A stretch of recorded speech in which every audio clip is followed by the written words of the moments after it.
È una giornata fondamentale per il nostro territorio. Oggi presentiamo la prima piattaforma regionale in Italia per progetti ESG. Venexus l'abbiamo chiamata così proprio per richiamare il collegamento del territorio veneto. Vogliamo far sì che i bisogni del territorio possano essere intercettati dalle esigenze di sostenibilità delle imprese. Progetti di carattere sanitario, sociale e ambientale per il territorio che saranno presi in carico da persone e società benefit. Questa è la rivoluzione che vuole lanciare il Veneto con la piattaforma digitale Venexus, che promuove progetti territoriali a beneficio comune per creare un circuito virtuoso tra pubblico e privato. Ci sono già 12 progetti individuati e finanziabili come Piccolo Principe, iniziativa padovana che nasce con l'obiettivo di rendere le città del Veneto sempre più cardioprotette attraverso la diffusione della cultura del primo soccorso e l'installazione di dispositivi salvavita, oppure Casa AIL Venezia per potenziare l'accoglienza per pazienti ematologici e caregiver che devono spostarsi dalla propria città per sottoporsi a cure specialistiche.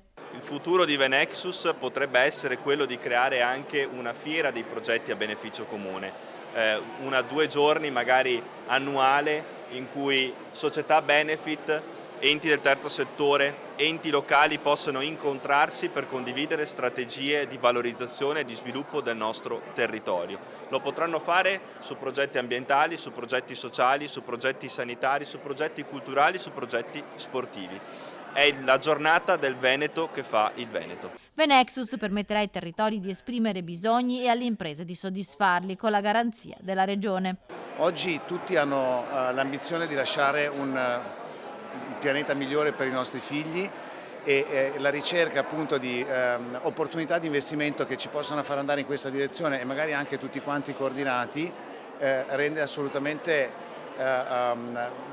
degno anche un progetto che poi possa essere messo a comune anche con altre imprese. Sburocratizzare, semplificare e avvicinare attraverso il dialogo gli imprenditori e gli enti locali che possono mettere in sinergia soprattutto quelli che sono i bisogni di un territorio sia fondamentale, quindi un bel modello che identifica tra l'altro la virtuosità del Veneto. Imprese e comuni giocano un ruolo dunque essenziale in questo modello, con un impatto economico importante anche superiore ai 100 milioni l'anno. Obiettivo è quello di rovesciare la prospettiva. Invece di aumentare il prelievo fiscale per finanziare i servizi, la Regione indica al privato attraverso la piattaforma ambiti in cui intervenire liberamente con la massima trasparenza ed efficacia. Chi aderisce non lo fa dunque per obbligo, ma perché conviene.